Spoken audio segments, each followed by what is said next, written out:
Hello दोस्तों। स्वागत है आपका मेरे चैनल अमरिंदर एसएससी में।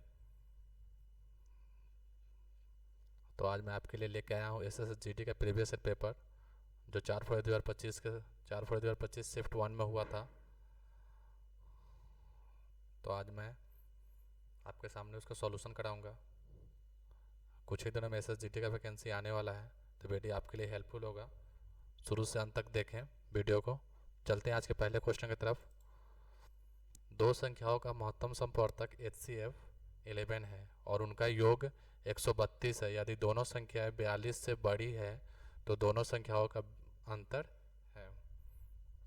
दोनों संख्याएं मेरे 42 से बड़ी है, तो बोल रहा है कि HCF, तो मेरा HCF H11 दिया है।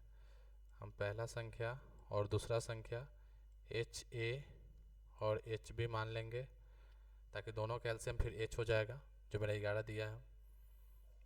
और दोनों का योग HA प्लस HB 132 दिया हुआ है।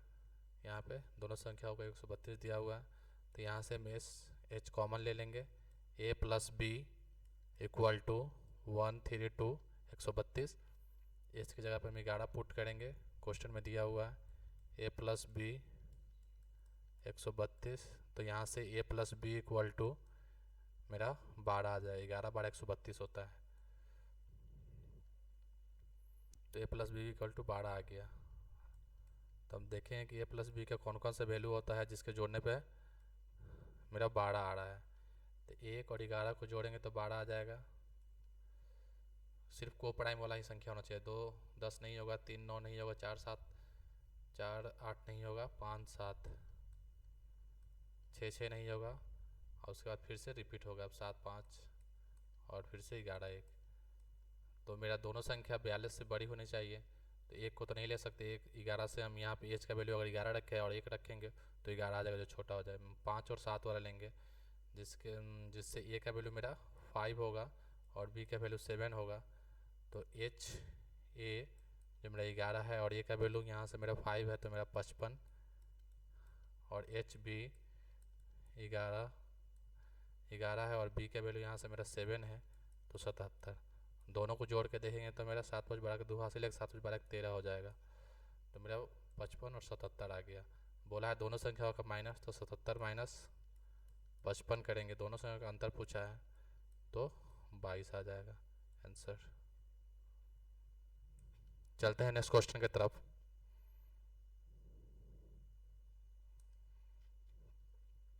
एक संख्या का पहले 15% घटाया जाता है और फिर 20% बढ़ाया जाता है। इस प्रकार प्राप्त संख्या का मूल संख्या से 78 अधिक है, तो मूल संख्या क्या है? एक संख्या को पहले 15% घटाया जाता है और फिर 20% बढ़ाया जाता है। इस प्रकार प्राप्त मूल संख्या में 78% अधिक होता है। मतलब ये जो बढ़ाया और घटाया जाता है, इससे मेरा 78 बढ़ रहा है। तो पहले 20% बढ़ाया जाता है, 20% प्लस होता है, फिर माइनस 15% होता है, और फिर प्लस 20 इंटू माइनस 15/100। ये मेरा सक्सेसिव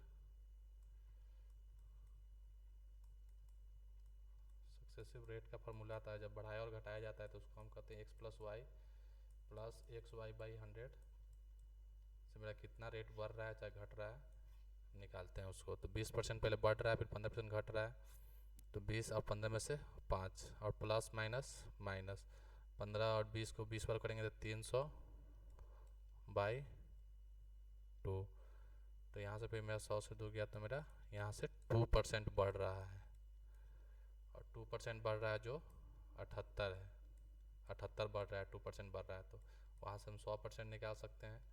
78/2 हो जाएगा। यहाँ से पहले हम 1 निकालेंगे, 78/2 हो जाएगा। आप 100 से दोनों तरफ गुना करेंगे 100% से। सॉरी, इसको एक बार मैं अच्छा से कर देता हूँ। 2% का वैल्यू मेरा 78 दिया हुआ है। क्वेश्चन है बोल रहा है कि 78 अधिक है। जो ये बढ़ रहा है और घट रहा है, जिसकी वजह से 78 अधिक हो रहा है। मेरा 2% बढ़ रहा है, तो 2% का वैल्यू 78 दिया हुआ है। तो यहाँ से 1% का वैल्यू हम निकाल सकते हैं 78/2। तो यहाँ से हम 100 का गुना करेंगे, 100% का वैल्यू हमको चाहिए। तो 100 से हम गुना करेंगे दोनों तरफ, तो 78 दूना 39, तो मेरा 3900 आंसर आ जाएगा। 3900 संख्या थी। चलते हैं नेक्स्ट क्वेश्चन की तरफ। इसको हम दूसरी तरफ से भी देख सकते हैं।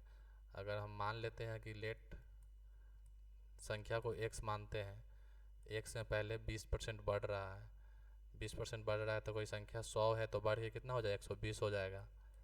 और फिर 15% घट रहा है तो कोई संख्या 100 है तो घट कर कितना हो जाएगा, 85 हो जाएगा। तो इस बीच में वो x प्लस 78 रुपया हो जाती है। 100 रुपया पहले माने हैं और 78 रुपया फिर से बढ़ जा रही है। तो इसको हम काटेंगे 17 पचे 85 और 20 पचे 100, 20 छः 120 से 70 छः 72 और 2 102 x, और मेरा 100 नीचे इधर जाएगा तो 100 x हो जाएगा और प्लस 78, और इधर जाएगा तो 100 102 x में से माइनस 100 x इक्वल टू 78। तो यहाँ से फिर हम 2x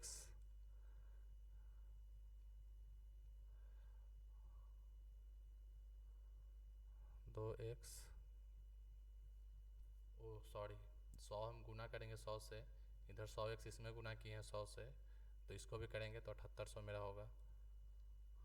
तो 2x का वैल्यू 7800 है, तो x इक्वल टू 3900 रुपया मेरा हो जाएगा। तो यही मेरा आंसर होगा। चलते हैं नेक्स्ट क्वेश्चन की तरफ। पेट्रोल के मूल्य प्रति लीटर में 85% की वृद्धि होती है तो उसकी खपत में कितने प्रतिशत की कमी किया जाना चाहिए ताकि उसके व्यय केवल 48% ही बढ़े। तो अगर उसका कीमत मूल्य 85% की वृद्धि हो रहा है, 100 से बढ़कर 185 हो जा रहा है, और उसके व्यय में केवल 48% की वृद्धि हो रही है, तो उसकी खपत को कितना घटाया जाए। तो 185 से हम कितना घटाएंगे, 2 और 35 37 घटाएंगे 185 पर, ताकि उसका व्यय पर केवल 48% ही बढ़े। तो 27 बचे 120, 20% उसका खपत में घटाना होगा। अब इसको हम दूसरे तरीक़ा से देखेंगे कि पेट्रोल का मूल्य 85% की वृद्धि हो रही है, उसका प्राइस है जो 100 से 185 हो रहा है, और उसे खपत में एक्सपेंडिचर में कितना हम कमी किया जाना ताकि उसका 100y, ताकि उस पर जो टोटल खर्च हो, टोटल एक्सपेंस जो हो 48% ही बढ़े।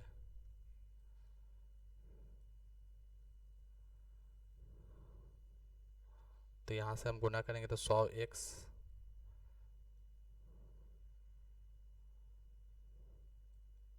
का वैल्यू 100 आ रहा है और 185y का वैल्यू 148 आ रहा है।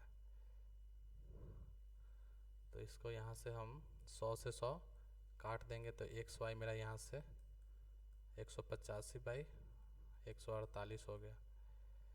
तो पहले उसका खर्च 100 रुपया है तो घटकर y रुपया हो रहा है। तो पहले उसका खर्च 185 रुपया है तो घट कर 148 रुपया हो जाता है। कितना घट रहा है संख्या में, 2 और 35 37 घट रहा है संख्या में, और कितना पे घट रहा है, 185 पे घट रहा है, और उसको 100 से गुना कर देंगे तो परसेंटेज में आ जाएगा, तो डिक्रीज परसेंट आ जाएगा उसका खपत का। तो 27 बचे 185 और टोटल मेरा 20% डिक्रीज हो रहा है, खपत में 20% डिक्रीज कर रहा है। चलते हैं नेक्स्ट क्वेश्चन की तरफ। विपुल रुपये 5400 और विजय 9400 रुपया समान साधारण ब्याज दर से निवेश करते हैं। यदि 5 वर्षों के अंत में ब्याज को विपुल से 840 रुपया अधिक ब्याज मिलता है तो प्रति ब्याज दर ज्ञात कीजिए। तो विपुल जो मेरा है और विजय को कितना ज़्यादा मिलता है, विपुल से 840 रुपया अधिक मिलता है। तो विजय मेरा 9400 रुपया खर्च जमा कर रहा है 100 रुपया % ब्याज दर से 5 वर्षों के लिए, और विपुल मेरा जो है 5400 रुपया जमा कर रहा है 100 रुपया ब्याज दर से, दोनों का ब्याज दर सेम है और दोनों 5 वर्षों के लिए कर रहा है 100 से, तो उसको 840 रुपया अधिक मिल रहा है। तो 2 जीरो से हम 2 जीरो काट देंगे, 2 जीरो से 2 जीरो काट देंगे, 5 चौका 20 के जीरो हासिल, 2 9 45 2 47 एक्स, 5 चौका 20 जीरो 2 हासिल, और 5 25 2 70 270 एक्स 840 रुपये। इसको घटाएंगे तो यहाँ से मेरा 200 एक्स आ जाएगा जो 840 का वैल्यू है। तो एक्स इक्वल टू मेरा यहाँ से 1 जीरो से 1 जीरो 84/20 आ जाएगा। तो इसको हम करेंगे तो 20 चौका 80, फिर पॉइंट 20 दूना 40, 4.8% मेरा एक्स का वैल्यू आ जाएगा। जो मेरा ब्याज दर है एक्स, जो मेरा ब्याज दर है और 4.2% हो जाएगा। तो इसका आंसर मेरा होगा 4.2%। चलते हैं नेक्स्ट क्वेश्चन की तरफ। 8% लाभ पर ₹1566 में बेची गई एक वस्तु का क्रय मूल्य क्या है? तो अगर हम कोई चीज़ 100 रुपया में है और उसको हम 8% लाभ पर बेच रहे हैं तो 108 रुपये में बेच रहे हैं। तो 25 चौका 100 और 27 चौका 108, तो बोल रहा है 8% लाभ पे इतना में बेचा है। तो क्रय मूल्य पूछा है। सीपी मेरा 25 है, एसपी मेरा 27 रुपये है। तो 27 का वैल्यू हमें दिया है 1556 रुपये 66 रुपये। तो एक का वैल्यू हो जाएगा 1566/27। तो यहाँ से हमारा 25 का वैल्यू निकालना है। 25 यहाँ कर लेंगे और इसको हम काट के देखेंगे कितना में कट रहा है। 27 25 135, 135 यहाँ से हम घटाएंगे तो 21 आएगा। तो 216, 27 8 216, तो 58 और 25 को हम गुना करेंगे तो मेरा टोटल सीपी का वैल्यू आ जाएगा। तो 25 8 200 के 0 20 हासिल, 25 5 125, 125 और 20 145, तो मेरा 1420 रुपया 1450 रुपया आंसर होगा 4 नंबर। चलते हैं नेक्स्ट क्वेश्चन की तरफ।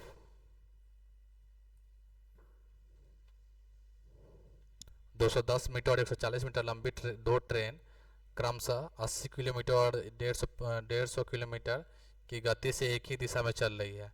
जैसे दोनों ट्रेन यही दिशा में चल रहा है, एक आगे है एक पीछे है। और ये मेरा 80 किलोमीटर वाला आगे है और 150 किलोमीटर वाला मेरा पीछे चल रहा है।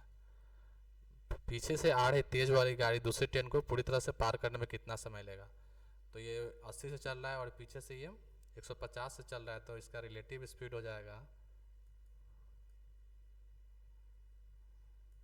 इसको पीछे करने के लिए 150 से चल रहा है और 80 मतलब ये इसको पीछा करना है तो 70 किलोमीटर हॉर्स की गति से चल रहा है।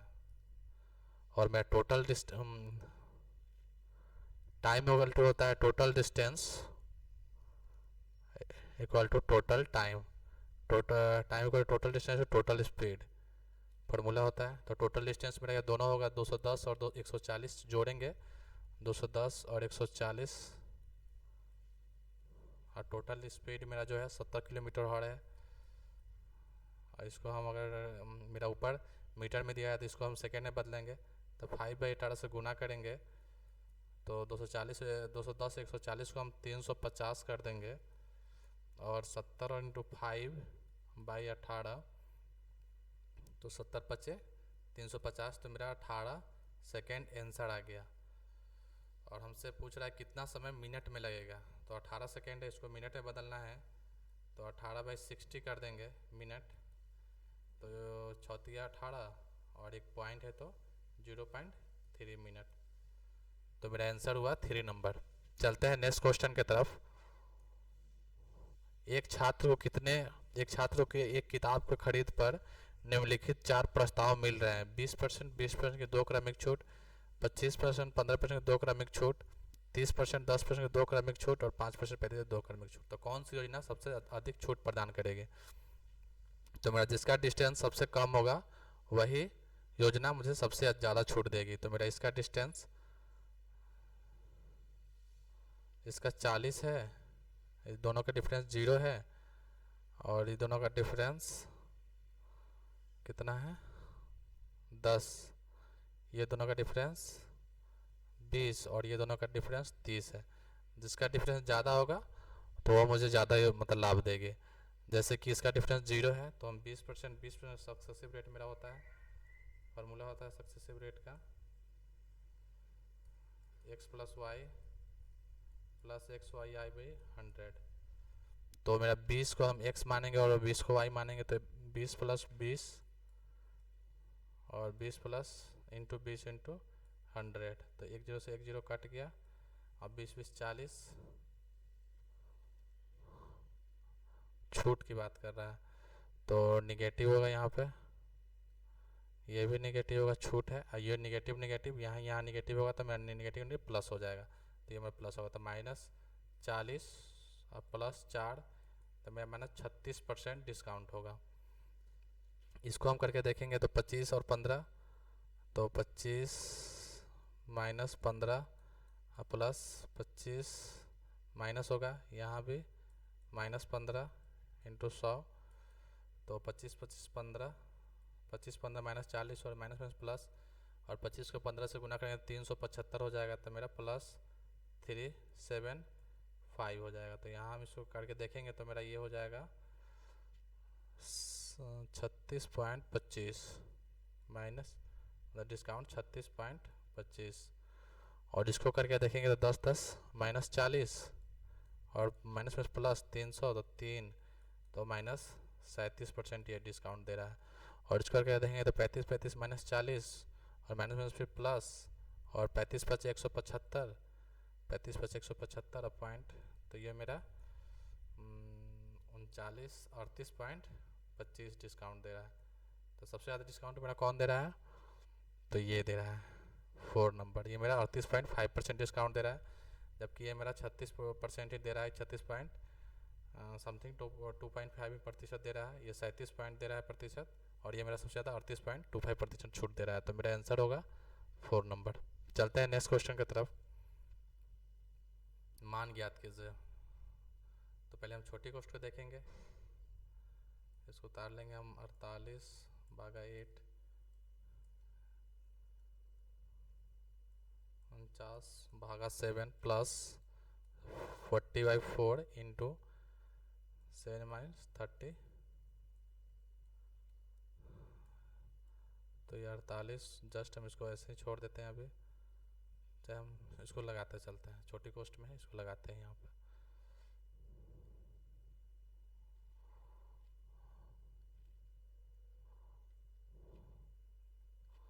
अड़तालीस को 8 से भाग देंगे तो मेरा 6 आएगा, गुना मझोली कोष्ठ 49/7 प्लस 40/4, छोटी कोष्ठ में 7 में से 3 गया तो मेरा 4, तो गुना 4, 4 से 4 कट गया, ये 7 से 7 7 49, और ये मेरा हो गया 4 4 से कट गया, तो 40 और 7 47, तो 6 इंटू बाहर निकला 47, 7 6 42 को 2 4 हासिल, 6 6 24 4 28, तो मेरा 282 आंसर हुआ। चलते हैं नेक्स्ट क्वेश्चन की तरफ। एक आदमी कोलकाता से अहमदाबाद 9 किलोमीटर घंटा की गति से जाता है और उसी मार्ग से 18 किलोमीटर घंटा की गति से कोलकाता वापस आता है, तो उसकी पूरी यात्रा की औसत गति क्या होगा। तो एवरेज स्पीड जो होता है मेरा, एवरेज स्पीड, तो औसत गति उसका फार्मूला होता है 2 into x into y, x plus y, x हम मान लेंगे 9 को, वाई मान लेंगे 18 को,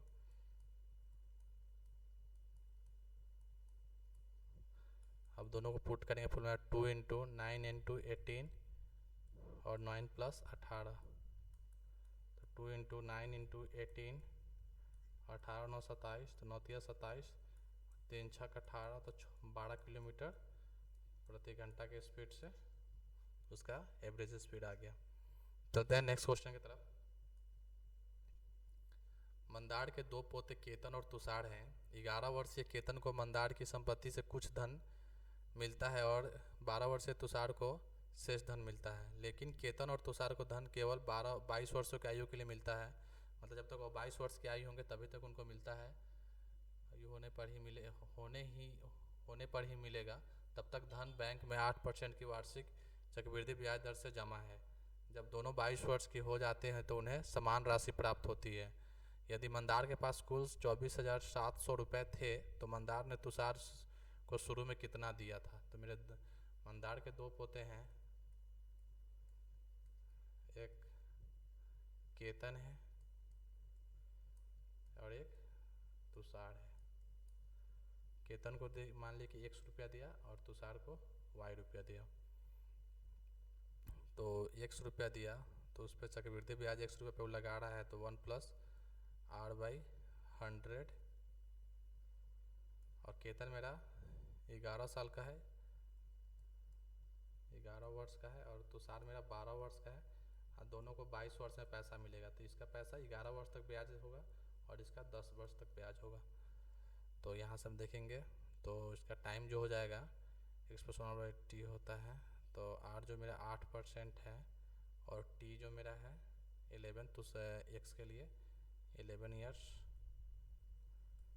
और y के तुषार के लिए 1+8/100, और उसके लिए ब्याज 10 साल के लिए है। तो यहाँ से मेरा x इधर आ जाएगा y/x, और 1+ ये मेरा हो जाएगा 108, इसको हम एलसीएम लेंगे 100, और तो 1 से 100 गुना करेंगे तो फिर 100+8/11, और ऐसे ही मेरा ये भी होगा 100+8/100/10। फिर यहाँ से हम देखेंगे तो 108/100/11, फिर 108/100 10, और y/x। तो दोनों का मेरा सेम है ये बेस, और पावर डिफरेंट है, तो भाग में अगर बेस सेम और पावर डिफरेंट है तो माइनस हो जाता है।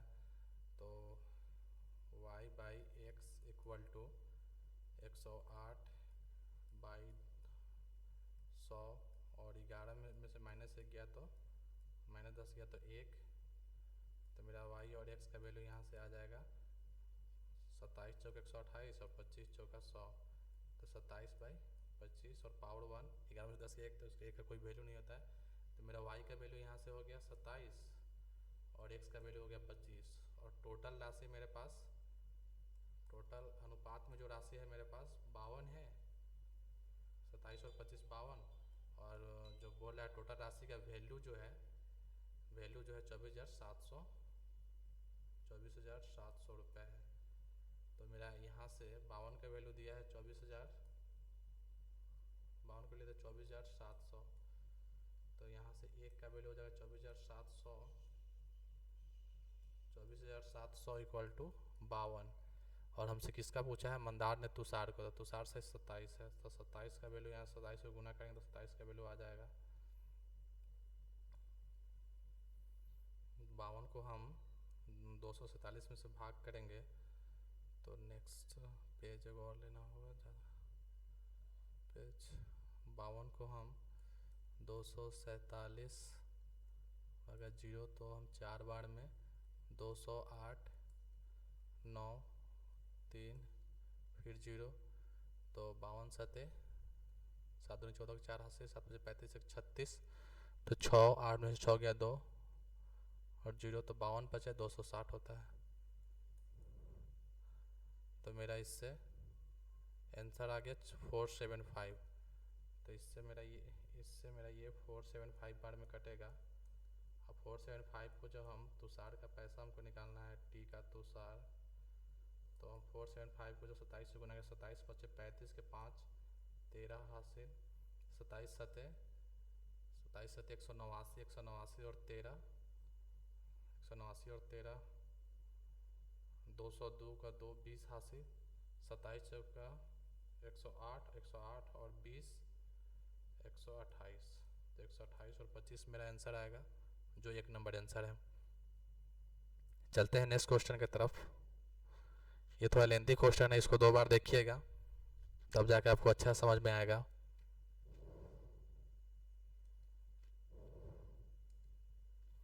दो शंकुओं की ऊंचाई का अनुपात 4:3 है और उनके आधारों की त्रिज्या का अनुपात 1:2 है, तो उनका आयतन का अनुपात क्या होगा? तो मेरा अगर एक आयतन x है और एक आयतन y है, तो मेरा x का जो है 1/3 पाई आर स्क्वायर h होता है, तो 1/3 दोनों कट जाएगा, 1/3 pi r square h, 1/3 pi r square h, और यहाँ से मेरा शंकु जो x है उसका ऊंचाई, शंकु x का ऊंचाई दिया है मेरे पास हाइट 4x, और शंकु y का ऊंचाई दिया है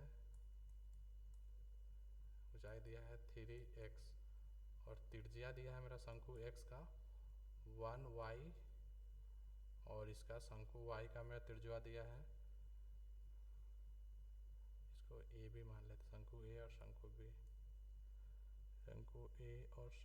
b, और इसका दिया है त्रिज्या 2y। तो दोनों को हम पुट करेंगे वैल्यू, तो मेरा 1/3 कट जाएगा, पाई पाई कट जाएगा, r स्क्वायर a का, तो a का मेरा 1a है तो y 1 का स्क्वायर 1 ही होता है, y का स्क्वायर y स्क्वायर हो जाएगा, और इसका h मेरे पास है 4x तो 4x, और इसका मेरे पास r है r स्क्वायर तो 2 to 4y स्क्वायर, और मेरा इसका h है 3x तो 3x, y स्क्वायर से y स्क्वायर कट गया, x से x कट गया, 4 से 4 कट गया, तो मेरा 1/3 आंसर आ गया। तो a और b का अनुपात मेरा जो हो जाएगा a/b का आयतन का अनुपात जो मेरा हो जाएगा शंकु का 1/3।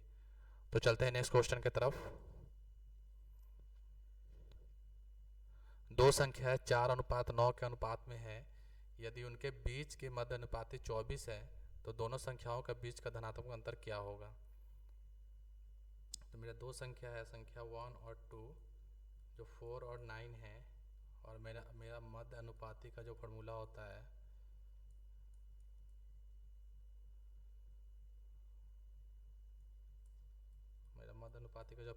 रूट अंडर, इसको अगर हम x मान लेते हैं और इसको y पहला संख्या दोस्त रूट अंडर xy, तो मेरा 4 और 9 है तो मेरा मध्य अनुपाती आ जाएगा 6, और यहाँ मेरा दिया है वैल्यू 24, मेरा 6 का वैल्यू दिया है 24, तो यहाँ से हम 1 का वैल्यू ले लेंगे तो 4, और तो यहाँ से 1 का वैल्यू मेरा 4 आ गया, तो मेरा पहला संख्या 4 है और दूसरा संख्या 9 है, दोनों का डिफरेंस हमसे पूछा है, धनात्मक अंतर क्या है, तो दोनों का डिफरेंस मेरा 5 है, और इस 5 को हम अगर 4 से गुना कर देंगे तो मेरा 20 आंसर आ जाएगा 20।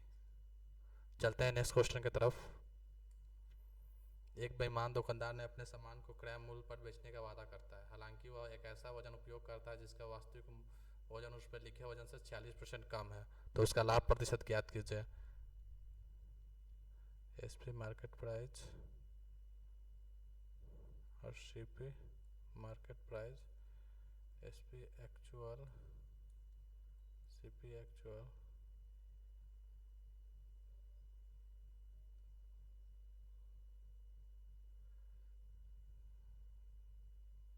फ्रैक्शन।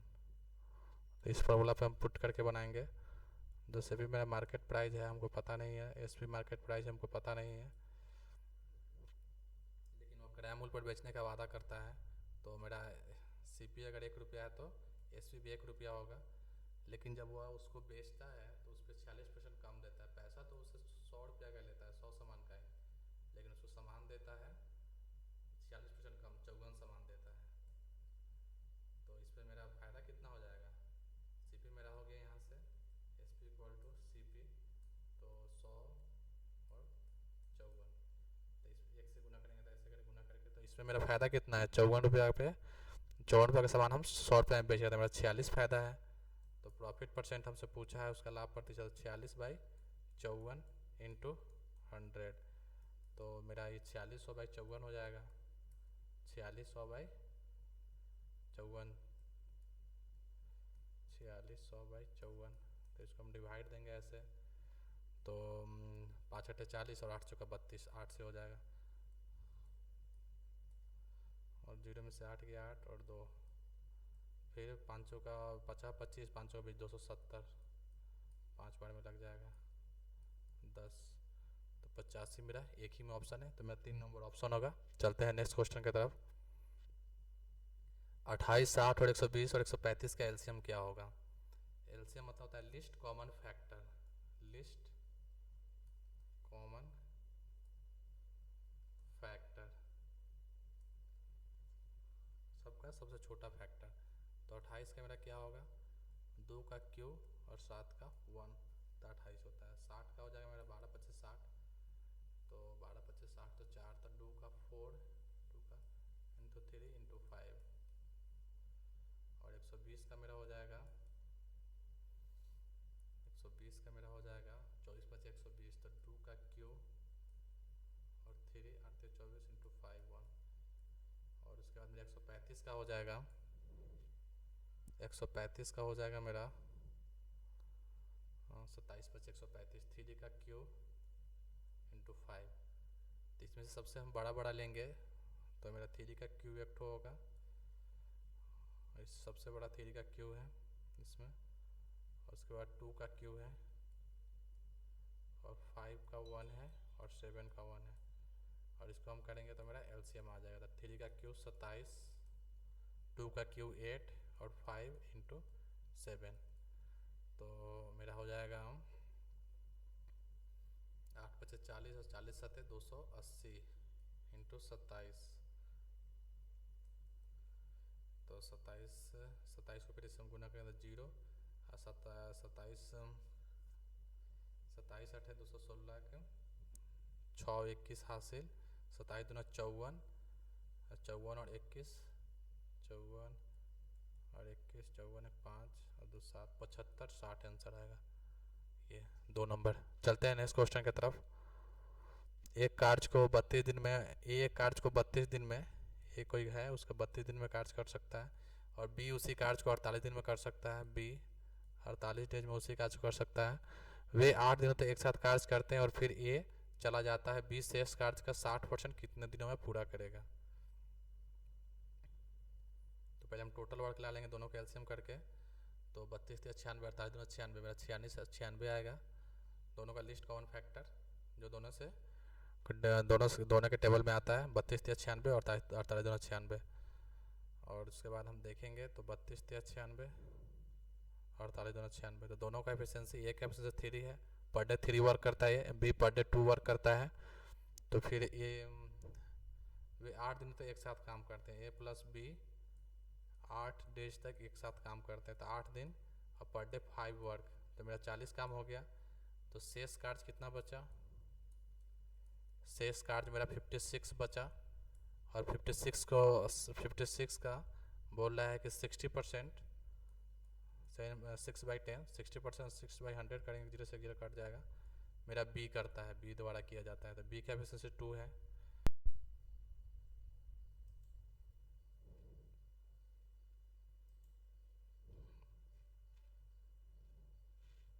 तो आज का मेरा नेक्स्ट क्वेश्चन है, ए किसी कार्य को 32 दिनों में करता है और बी उसी कार्य को 48 डेजों में करता है।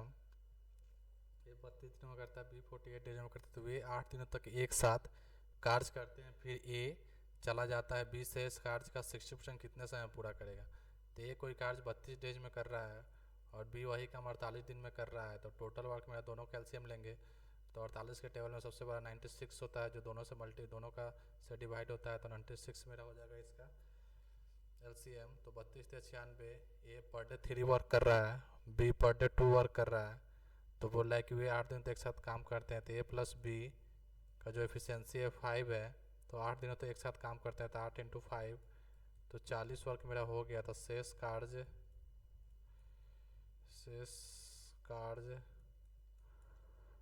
96 माइनस 40 56 आया, और 56 कार्य मेरा बी द्वारा किया जाएगा, 56 कार्य बी शेष कार्य का 60%, 56 कार्य का 60% बी द्वारा 2 एफिशिएंसी से किया जाता है, तो 2 3 6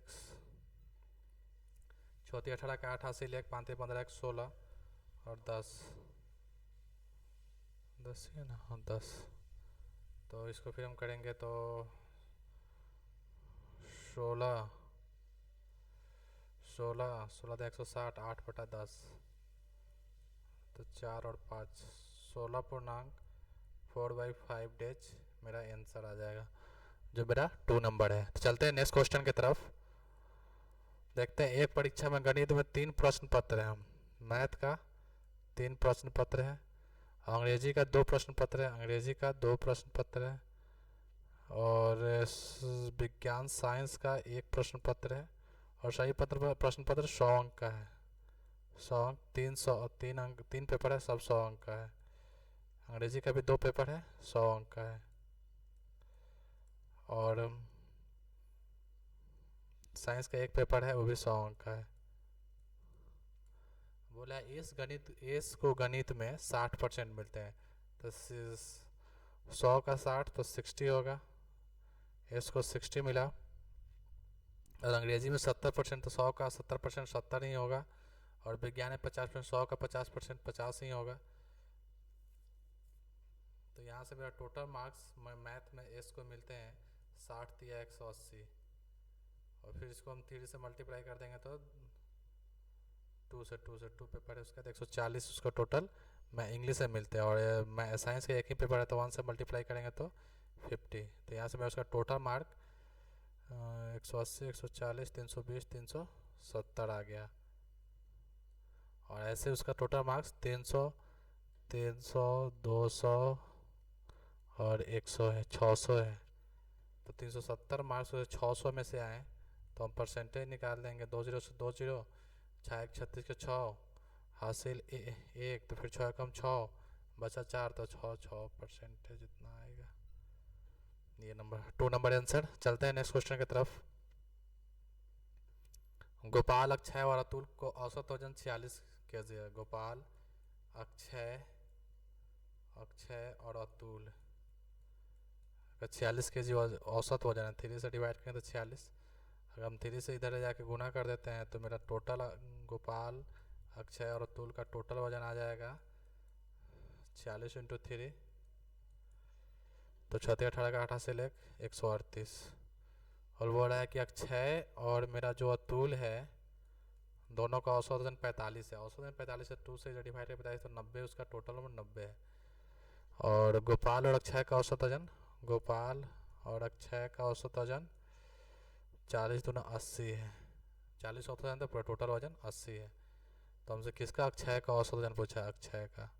यहाँ से गोपाल और अक्षय का औसत वजन 80 है, तो यहाँ से सिर्फ मेरा अतुल का वजन आ जाएगा। अतुल का वजन, अगर गोपाल अक्षय का वजन 80 है, तो 80 और प्लस अतुल इक्वल टू 138 करेंगे हम, तो मेरे यहाँ से अतुल का आ जाएगा, कितना आ जाएगा अतुल का? 138 माइनस 80, तो मेरे यहाँ से आ जाएगा 8 और 13 में से 8 गया 5, 58 साल अतुल का।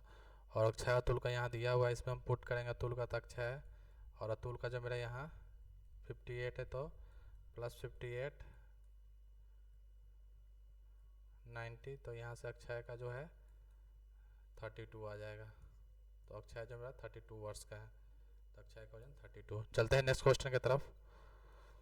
वह सबसे बड़ी 4 अंकों की संख्या ज्ञात कीजिए जो 12, 25, 40 और 75 से विभाज्य है। तो 75 से जो विभाज्य है उसका 75 का मल्टीपल होगा मेरा 25 और 3, तो 9 से 15 3 से विभाज्य है। और इसका लास्ट अंक 2 0 है, जो मेरा 100 से विभाज्य हो जाएगा, तो इसका मतलब ये 75 से विभाज्य है।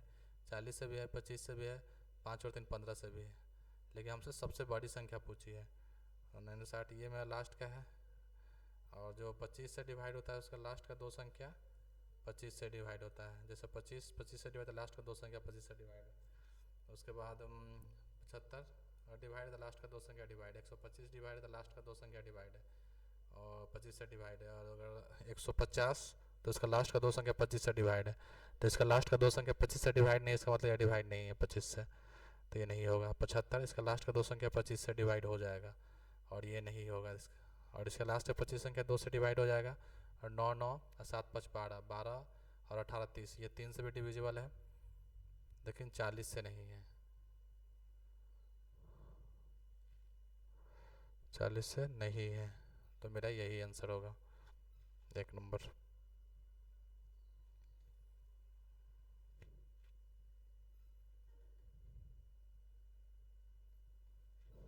16 और 48 का तृतीय अनुपात क्या है? मेरा तृतीय अनुपात का फॉर्मूला होता है, तृतीय अनुपाती का फॉर्मूला होता है b²/a। और 16 48 है, तो 16 को हम a मानेंगे, 48 को b मानेंगे, तो 48 का स्क्वायर तो 48 इंटू 48/16, ये मेरा यहाँ दिया हुआ है 16 ए का वैल्यू, तो 16 48, तो 48 दिया 72, 48 96, 48 144, 144। चलते हैं नेक्स्ट क्वेश्चन की तरफ। यदि समान ब्याज दर पर 2 वर्षों में साधारण ब्याज 42 रुपये और चक्रवृद्धि ब्याज 51 रुपया है तो मूलधन क्या है? अगर मेरा 2 वर्षों का CI और 2 वर्षों का CI और 2 वर्षों का SI 42 है और ये 51 है, तो यहाँ इस पर मेरा 9 रुपया CI लग रहा है। फिर 2 वर्षों का है तो इस पर क्या 21, एक वर्ष 21 लग रहा होगा। और ये जब मेरा पहला साल 21 लग गया होगा तो दूसरा साल पे इस 21 पे ब्याज लगा होगा जो 9 रुपया है, तो 9 इंटू 21 से हम ब्याज प्रतिशत निकाल लेंगे, तो 3/7, 7 कोई राशि है उस पर 3 रुपये ब्याज लग रहा है, तो 7 कोई राशि है 3 रुपये ब्याज लग रहा है। तो अगर मेरा 3 रुपया का वैल्यू 21 रुपया आ रहा है तो एक से यहाँ 7 वैल्यू आ जाएगा, एक का वैल्यू यहाँ 7, और 7 का जो मेरा टोटल मूल है, जो मूलधन जो है मेरा 7 है और ब्याज 3 रुपया हो रहा है, तो यहाँ से मेरा 7 का वैल्यू 49 रुपया हो जाएगा, तो मेरा मूलधन 49 रुपया हो जाएगा। चलते हैं नेक्स्ट क्वेश्चन की तरफ। तो आज का मेरा सेशन यहीं पे ख़त्म होता है, तो आप पूरा वीडियो को शुरू से अंत तक देखिएगा। अगर वीडियो आपको अच्छा लगे तो उसे लाइक एंड सब्सक्राइब और चैनल को शेयर भी कीजिएगा वीडियो को, ताकि औरों तक मेरा वीडियो पहुँचे। Thank you for watching. मिलते हैं नेक्स्ट वीडियो। और मैं डेली आपके लिए GD का एक प्रैक्टिस सेट शाम को 6 बजे अपलोड करूँगा चैनल, यही मेरा चैनल है। अगर आपको अच्छा लगा तो चैनल को सब्सक्राइब कर लीजिएगा। Thank you.